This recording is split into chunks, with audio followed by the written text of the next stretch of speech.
Hello and welcome. I am Gimba Umar. Tonight, residents of Madagali in Adamawa State put the Christmas Day attack behind them as the state government offers a helping hand. Former Minister of Defence Theophilus Danjuma and business mogul Aliko Dangote to lead the rehabilitation team for the troubled Northeast region. The People's Democratic Party accuses the ruling All Progressives Congress of being averse to criticism. And anger and protest greets the execution of prominent Shia cleric in Saudi Arabia. On Business News tonight, the Securities and Exchange Commission reveals unclaimed dividends of 90 billion naira. And in sports news, Nigeria's Super Eagles arrive in South Africa as final phase of preparation for the 2016 African Nations Championship begins.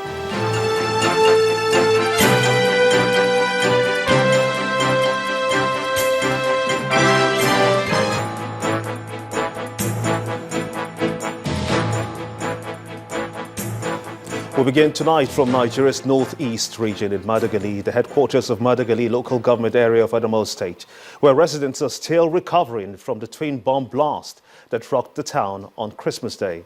Two girls, aged 13 and 14, strapped with explosive devices, detonated the bombs on a market day. According to reports, one of the girls was able to enter the market, but the second girl, who was suspected by the military, fled, detonating the device on her. The Adamawa State government has just concluded an on-the-spot assessment of the situation in Madagali with a pledge to bring succor to the residents of the area. Getting to Madagali from Maraba Mubi is not an easy task. A distance of 300 kilometers takes over 6 hours because of several security checks and bad roads. The road leading to Madagali is like passing through towns under ISIS control, with military checkpoints at almost every kilometer and barricades laid across the road. This town was once occupied by the Boko Haram insurgents for months and declared part of its caliphate before the Nigerian army regained control. Signs of the devastation are obvious, with 4 bridges destroyed. The town and villages have since been abandoned, a shadow of its former self, with few residents still around. The alert level has since risen following the explosions on Christmas Day. Over 17 people died that day, while 44 others were injured. Fortunately, we were able to stop one of the bombers, which we saw. That was the one that happened around here. But we didn't know as of then that there was a second person close to the market, because then, as usual, we're always on patrols around here every day. And unfortunately, that one took off, resulting to the deaths of 17 innocent civilians. That's what happened. But the first one got off here, which, because we saw that one, based on how she was walking and the features on her face, that's what alerted the troops to her. So she started running and then she blew herself up. But the second one, we didn't know was already inside the market. And that's what happened that morning. The Adamawa State Governor, Mohammed Jibrila, represented by the Commissioner of Agriculture, Ahmed Waziri, visited Madagali to sympathize with the people of the town and assure them that everything is being done to make them comfortable again. They have also explained to us the situation of people in this community, how people are suffering, the apparent absence of government attention, and it's really sad. When I go back to Yola, I will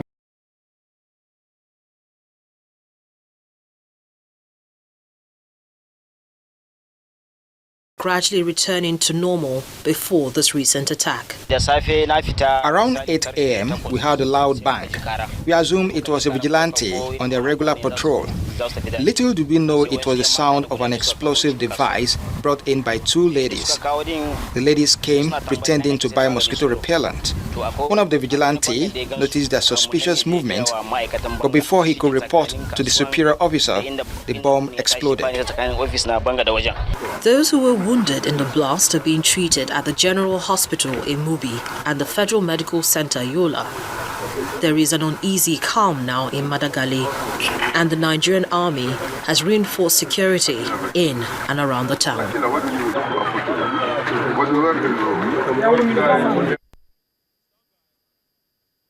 President Muhammadu Buhari will soon inaugurate a committee to rehabilitate infrastructure and resettle internally displaced persons in the northeast sub-region. The committee, to be led by frontline statesman Lieutenant General Theophilus Danjuma. The committee will also include Africa's richest man, Aliko Dangote, speaking at the State House in Abuja to a group identified as Women in Politics Forum. President Buhari announced that all forms of assistance and aid in this respect generated locally and from foreign countries, as promised by the group of 7 industrialized countries, will be channeled through the committee.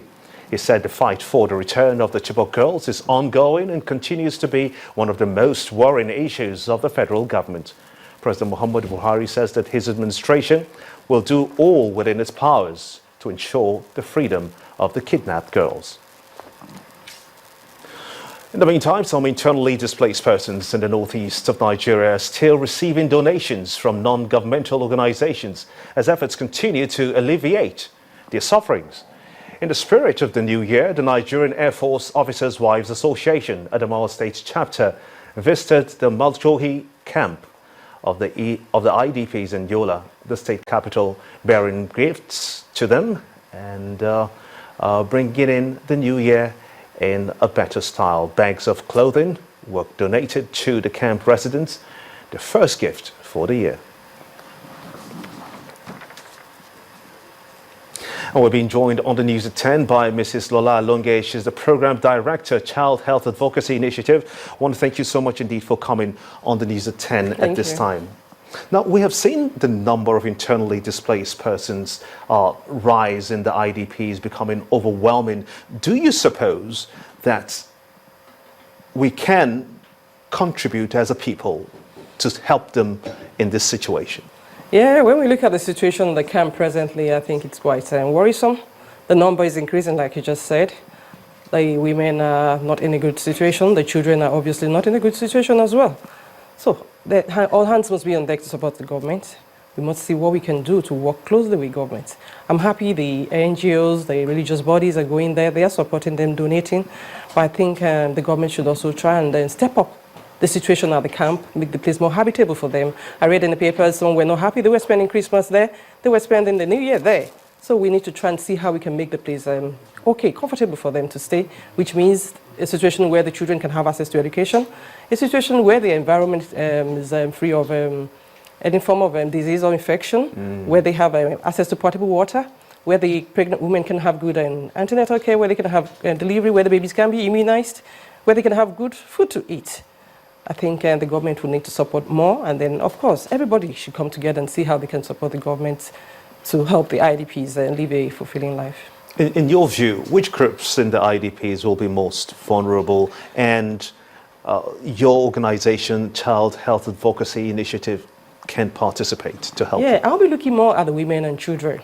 They are vulnerable, and then, of course, we know the children are prone to infection and diseases, so they need to be given very good care, starting with the nutrition, starting with what kind of healthcare facility do they have? Are they immunized? Are they protected from infection? Do they sleep under insecticide-treated nets? Are they supported most times when they have any kind of infection? And of course, the women there, the pregnant women, the nursing mothers, do they have access to antenatal care? Are they supported during delivery? Are they taking care of their newborn babies? And then, of course, we need to also make sure things like they are on contraceptives. We need to see how to support the women and children. Even looking at things like education, the children must have access to education. They must be educated. The women must also be empowered one way or the other. They should be busy. And of course, not even all the youths, I must say, they should be engaged. The youths must be kind of, I also suggest things like having farmlands around where they can actually go there and actually farm. They can sell some of their crops. They can as well consume some of them, engage them and let them do something more productive. Do you think the time is right for the government to want to return them to their homes? Well, so I would use this opportunity to say kudos to the government. I can see the political will. I can see the commitment. They are doing a lot, and I think we should support them. We should encourage them. And of course, our army there, they are doing a lot too. But I've heard things like they're going to close the camp. I've heard things like they're going to go back to the community. But I don't think it's really safe from the report we've seen so far. Obviously, the communities are not really safe for now. So I think the best thing is to still keep on the fight. Let's all join hands as Nigerians to pray and make sure Boko Haram is out of Nigeria, and encourage the government and the army to continue what they are doing. And of course, now step up the activities and the condition of the camps so that those there can at least be comfortable to some extent. Are you opportuned to participate in terms of help, giving some kind of succor to the people in the IDPs? What have your organization been able to do? Yeah, unfortunately, we've not been part of the activities there. I visited the one in Abuja. Obviously, in Kuje, it's quite worrisome. The condition is not too good. But, well, we did a little bit of donation from our end here, but obviously can't go too far.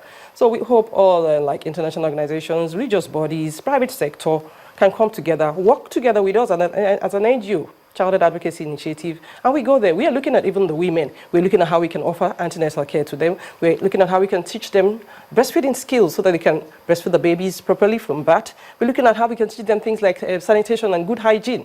We're looking at things like how we can even help the children.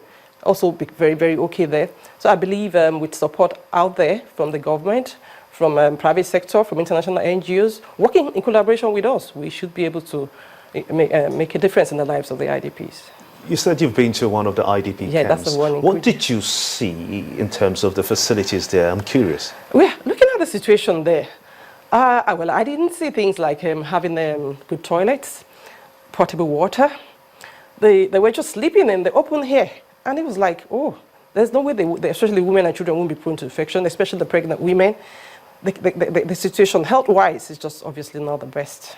Mrs. Lola Longe, Program Director, Child Health Advocacy Initiative. I want to thank you so much indeed for your time. Thank you. And your thoughts.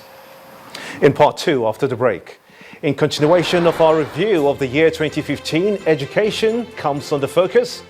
We will be joined by an educationist to review the sector's performance last year. Stay with us.